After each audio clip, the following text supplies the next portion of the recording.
Hey guys, it's a little windy today. So pardon the audio. I'm sure it's terrible. But I am on the family farm today. I come out here as often as possible.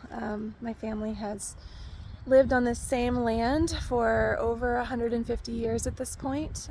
It was deeded back in 1881, I believe, and that was quite a long time after we already lived here. I think my great-great-grandfather was actually born on this land in 1845.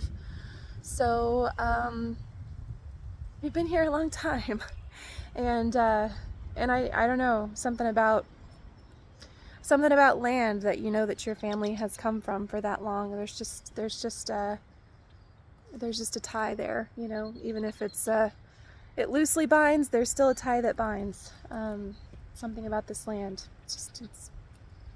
It just feels really good to be here. So I am just out here enjoying the beautiful day that it has turned out to be, and happy May. It is May, everybody, which is both unbelievable and also like, I can't believe it's only May at the same time. It's like a weird time warp thing that's been going on the last few years. It's like it's going by really fast, but it's also going by really slow in a weird way. But this week I have been thinking a lot about all the things that I want in my life, all of the attributes that I aspire to have, you know, things like patience and confidence and to be loving and to be generous and to be gracious and all of those things. And I've had a lot of conversations this week, especially with my partner, and he and I have been talking a lot about how you don't really, you know, you can pray and ask for patience or ask for confidence or ask for graciousness or generosity or any of those things, but you don't usually get handed qualities like patience. You usually get handed opportunities to learn patience. You get a lot of trying situations or challenging things or challenging people or those kinds of things that help you if you take the challenge. Of course, if you rise to the challenge, those situations will help you to learn and cultivate things like patience and all of those attributes. But so you don't really find the attributes and characteristics that you want to have. You kind of tend to become them instead over time. So everything is just a practice, right? Like we're just here practicing how to be human in this experience. And so that's been a really interesting conversation to have. And then I've had a lot of, you know, synchronicities and things popping up around patience is my test lately. So that's been the one that's been showing up for me. Just being patient in divine timing, you know, because everything does happen. I truly believe everything happens in divine timing. It's just our jobs to know what we want, be very clear, ask explicitly for what we want, and then to wait patiently. Not my favorite word. As we're waiting for those things to come into play, right? So that's just been kind of my little lesson that I've been learning over the last, well, forever. Let's be honest, it never ends. The work never is done, right? We never fully arrive in a perfect human form. We're just always out here practicing all the things that we want to become. So I am practicing becoming a patient person. And I'm not very good at it sometimes, but I sure do try. So anyway, that's been a lot of the conversation and a lot of the things that I've been, you know, learning and thinking about in this past week. And then the rest of the time I've been working on the bedroom remodel at my apartment, and it's coming along nicely. I'm excited to show you guys when it gets done. I'm actually out here, my dad's been helping me turn an old door into a headboard, so that's been a really fun project we've been working on together. I also found an old buffet for like $35 that I'm kind of revamping a little bit to turn into another piece of furniture, like a dresser in my bedroom for a little more storage. So that's exciting. We're also working on a corner shelf. I want to put a shelf in one of my corners, which I'll show you in detail whenever I get back into the apartment and whenever I have a moment to show you those things. But we're actually making that corner shelf out of a piece of burl wood from an old oak tree. So that's really exciting because it's such a beautiful piece of wood.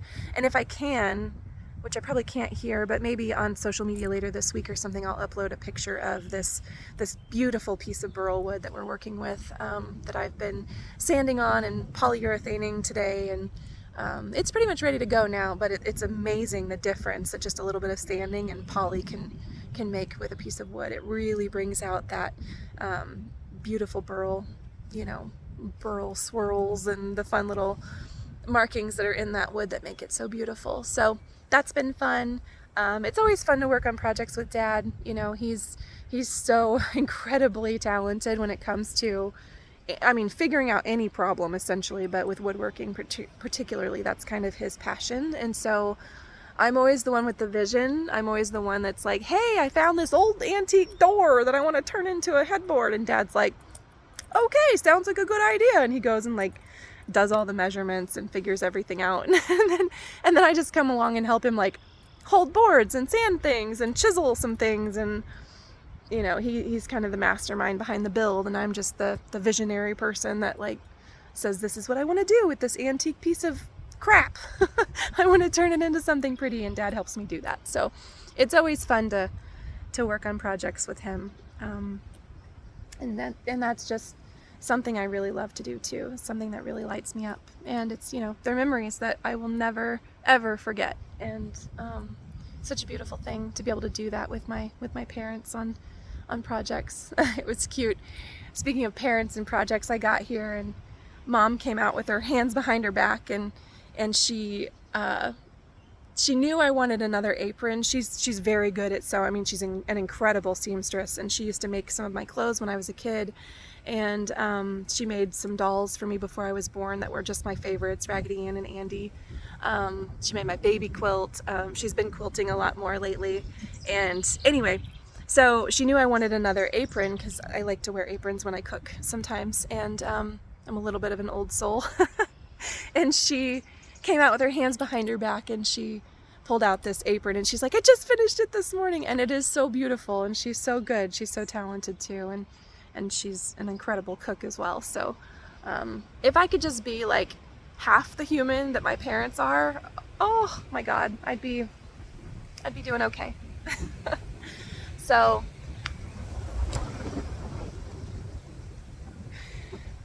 anyway, I think I'm gonna go. I think I'm gonna just enjoy the weather the rest of the day, and hopefully you guys, wherever you are, you're out there enjoying some beautiful weather as well. Yeah, so just kind of a quick update on spring projects and things I've been thinking about this week, and I will see you guys again next Sunday. Maybe I'll have there's some exciting stuff coming up this week, and there's some exciting energies going on this week. I don't know if you're feeling that or not, but there was a big partial solar eclipse yesterday on the 30th, on April 30th, as well as a new moon in the sign of Taurus. So, which, if you're into astrology at all, Taurus is actually our north node as a society this year, which is kind of the direction that we're headed. So that essentially just means that we had some boosts along the way yesterday in the energies, helping us to move forward powerfully and in the right direction. So this next week or so should be really interesting. We're kind of in between eclipse portals, and so I think there are probably some big changes coming, not only for me, but for you guys as well. So if you're feeling those changes, if you're feeling that energy, if you're feeling that springtime call of coming out of your shell and kind of, embracing the newness and that rebirth, that sense of rebirth that happens every year in the spring as well, then I wish you the very best and good luck with any projects that you're working on. And this is one thing I will say, if you want to drop down in the comments and just let us know of anything that you're working on, or any springtime renewal, rebirth, big changes that are happening in your life as you go along on this journey with me, then I would love to hear from you guys. And otherwise, I will see you next week. I wish you the best and all my love.